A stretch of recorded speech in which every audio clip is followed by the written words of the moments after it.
ভিত্তিতে জাতীয় ঐক্যমত্য কমিশনে রাজনৈতিক দলগুলোর ঐক্যমত্য তৈরি হয়েছে।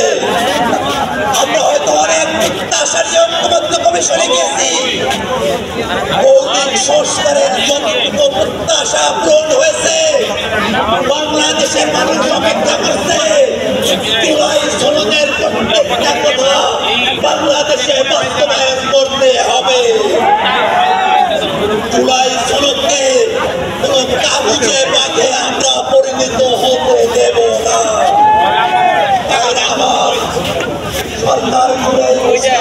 মানবাধিকার কেন্দ্রিক প্রশিক্ষণ, সহিংস অপরাধের প্রতি আমাদের থাকবে জিরো টলারেন্স। আমরা র্যাব বিলুপ্ত করব এবং আমরা গোয়েন্দা সংস্থাকে রাজনৈতিক স্বার্থে ও মানবাধিকার লঙ্ঘনে ব্যবহার বন্ধ করে সুস্পষ্ট আইনি কাঠামো তৈরি করব। আমাদের সপ্তম দাবিটি হচ্ছে গ্রাম পার্লামেন্ট ও স্থানীয় প্রশাসন, স্থানীয় সরকার।